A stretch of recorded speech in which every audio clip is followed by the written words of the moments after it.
Dante. Come here. I know. I'm sorry, baby. We did buy you harnesses, but it's a bit cold out there today. Okay. Good morning, beloveds. Dante is in the window. He's very unhappy.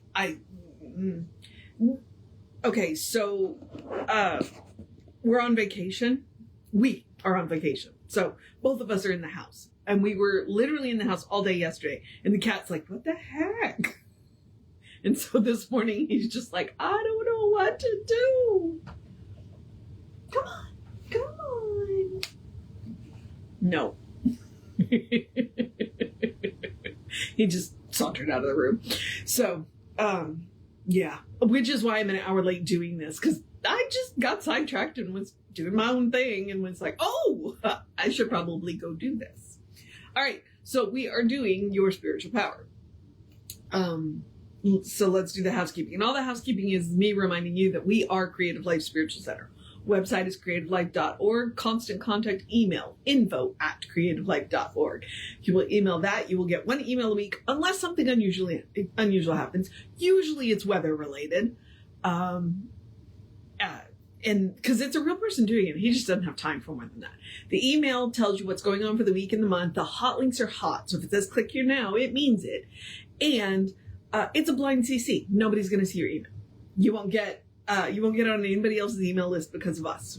Jesse is very conscious of that. So don't worry about that. And I will also mention the social media briefly, merely from the standpoint of we don't monetize the social media. We don't want to deal with the ads any more than you do. So what we ask you to do instead is to engage with the pages. Like, follow, subscribe based on which platform you're on. And then engage with the individual post by reacting to the post, commenting on the post, sharing the post. That bumps us in the algorithms. More people see our stuff, which is the whole goal of social media. So, and it's a free and easy way that you can support the center. Okay.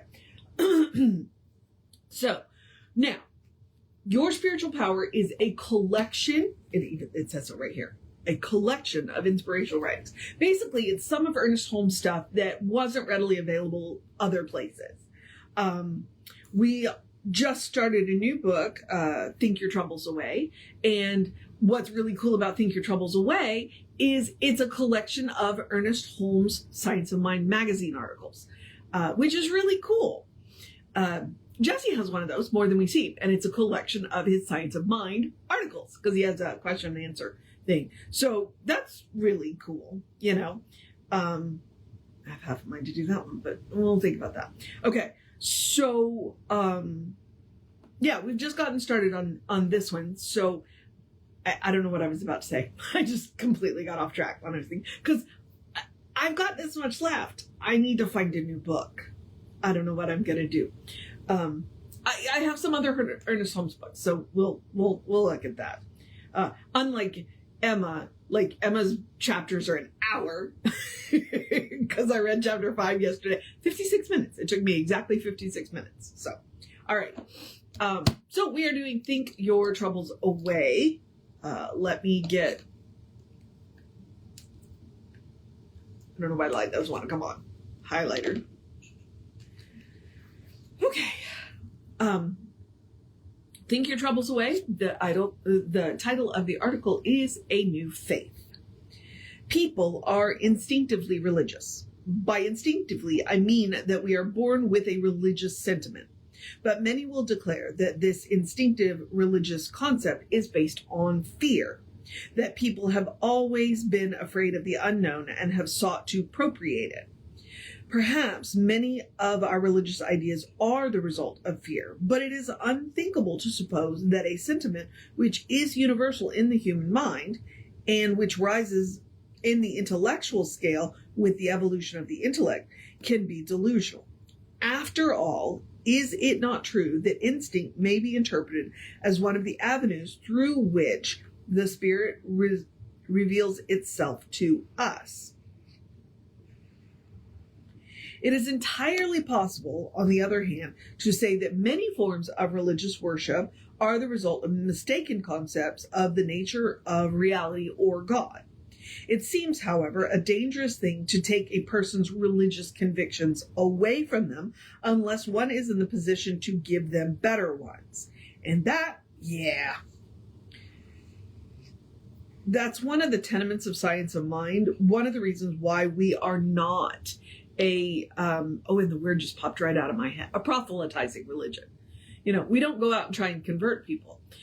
We don't necessarily think that our way is the best way, and it may not be the best way for you. Basically, we just have this really cool idea of how to do prayer, and we want everybody to know that. Other than that, if you are happy where you are, if you are getting fed where you are, we are happy for you, It's like, if you want to come join our table, that's great. We're happy to make a place for you. We will have a place for you. But, yeah, we don't want to take you away from your religion if you are getting fed there. It would be foolish to remove the underpinning from the house without first putting in a better one. Fortunately, our approach to reality and to the religious sentiment need not rob anyone of their faith, but should give them a justification of it. I am not in sympathy with the idea that everything our forebears believed was wrong. Neither am I of the opinion that we must believe exactly as they did. Any new form of religious belief will always be as nearly like the old as it possibly can be, but with the addition of new ideas. The transition is never too great. Okay? The impossible situation created in a nation like Russia today cannot last.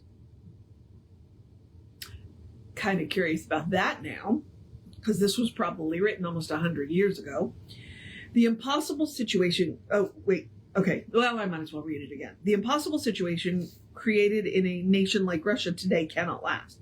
We cannot compel a nation to become atheistic, and because people are not atheists at heart. The heart already knows that some supreme presence exists. And yet, if you go to Europe, a lot of those beautiful cathedrals are empty. I don't think people are atheists so much as they have turned away from religion because they see the manipulation and the control of religion. They are more often chasing a spiritual path, which is far more individual.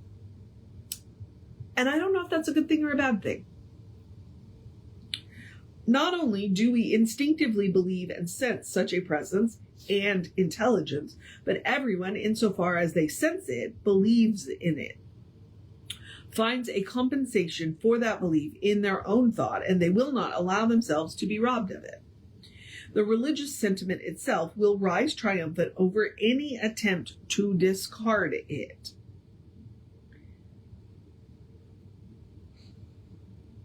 There is a reality in this sentiment which we did not place there, but which we can draw upon. The problem which confronts the world today in the evolution of its religious concepts is not a problem of doing away with religion. Anyone who thinks they can do that does not think straight. It is not a problem of doing away with religion, but it may be a problem of doing away with certain dogmatic concepts which have been held by theology. We cannot believe that God favors one nation or one person more than another. Such a belief degenerates into the worship of a tribal god. God is light, and insofar as any person enters the light, they will receive illumination. Thus, the Spirit responds to each and to all at the level of the consciousness of each and all. Some psychologists will tell us that the apparent answer to prayer is the result of a subjective release in our minds when we pray. And I believe that to a certain sense, they are right. Okay, well, let's highlight that so we can think about it later. Okay? Just as I believe that the confessional in the Catholic Church should never have been taken out of the Protestant Church because it provides a release of the burdens of the soul. But there are many, on the other hand, who have not had any sense of the burden of sin. These people also have had some kind of response from the universe, which is difficult to explain on a merely psychological basis. Many believe that there is a communication of their own soul with the oversoul of the universe. And we cannot brush aside their evidence or their experiences with with a gesture of contempt. The act of prayer is an attempt on the part of an individual to communicate with the universal and to sense a reciprocal action on the part of the universal. Okay.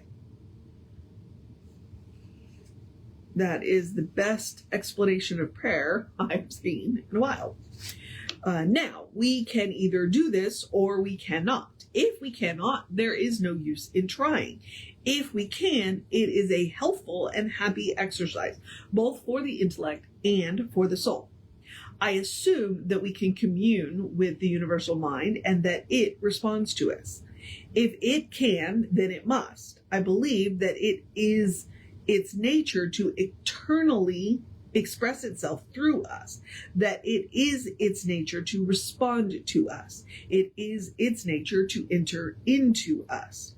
The approach to spirit, then, must be an approach to something which desires such an approach and to something which responds to that approach. I do not believe that spirit can refuse a person's approach to it. Spirit must respond if we approach it rightly. It may be that our whole trouble is in the wrong approach. How does spirit respond? If we are surrounded by an infinite intelligence, how does this infinite intelligence impart knowledge to us? It cannot do so externally, for the only way intelligence can impart knowledge is by causing that knowledge to be known in our own minds. The only way that infinite wisdom can become human knowledge is through an impartation of the infinite wisdom through the human as knowledge. Now, the infinite is the sum total of all things, past and present, and must contain the potential possibility of every new thing and of all future knowledge. God, or the infinite, contains within itself all knowledge, all wisdom, and all instruments of knowledge and wisdom. Hence, if the infinite is one and indivisible, any instrument that it uses is simply some part of itself. How, as individuals, are we going to approach spirit unless we do so consciously? I cannot believe that there can be any formula given for this practice. Wait, what? I cannot believe that there can be any formula given for this practice. The approach to spirit should be direct, and there should be an acceptance in the mind that there will be a direct response. Life and intelligence is everywhere. There is no more or less of it here than there is in any place else in the universe.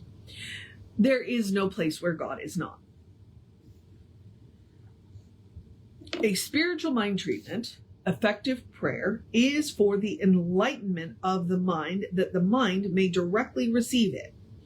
It is for the enlightenment of the consciousness that the consciousness may sense its spiritual existence. We all have a sense that there is something bigger than we are in the universe. The average person at times senses themselves to be an extension of it. I have never yet known anyone who did not at times sense a transcendent something.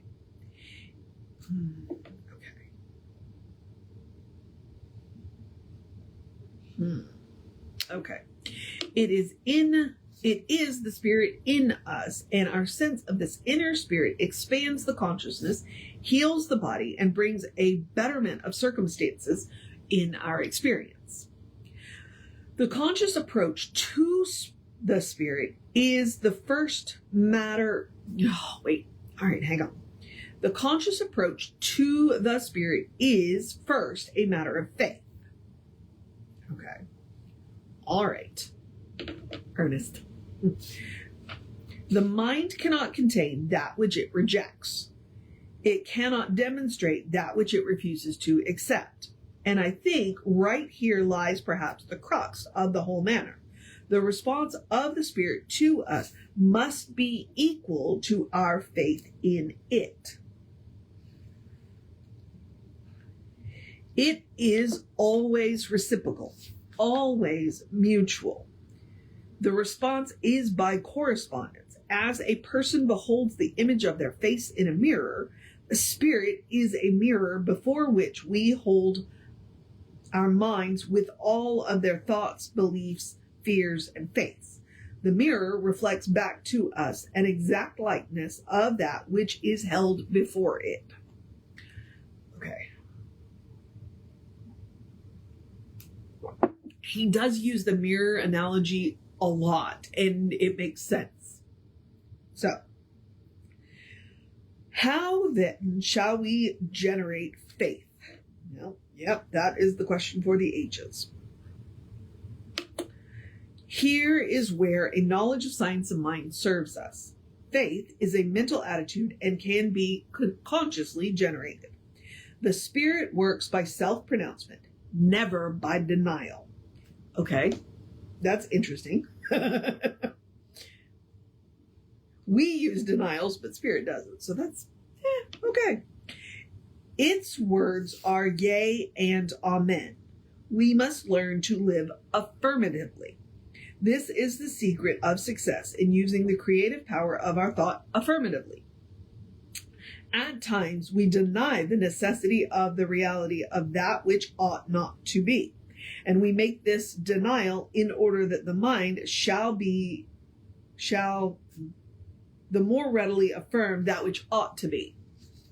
So we use denials to make the mind ready. Okay. All right. The denial brushes aside a false affirmation. Okay. But more and more we shall learn to believe constructively, to think affirmatively, for our thoughts and beliefs constitute our prayers to the Spirit. All right.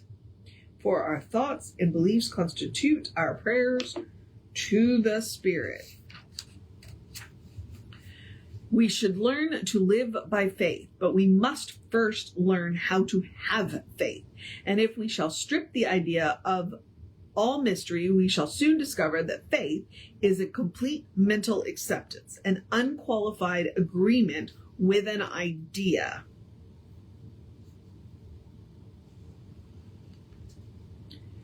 We can consciously generate faith and progressively demonstrate the supremacy of spiritual thought force over apparent material resistance, but not while we concentrate on the material resistance and fear it.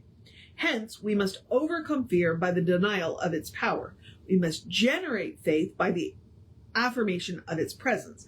We must have faith in faith and overcome fear by the presence of faith. I feel like a Southern Baptist preacher here. I want to pound on my lectern. Quiet the mind and definitely state that faith and understanding are present.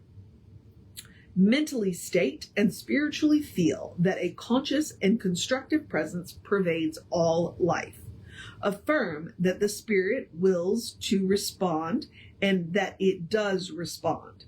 Sit quietly and believe.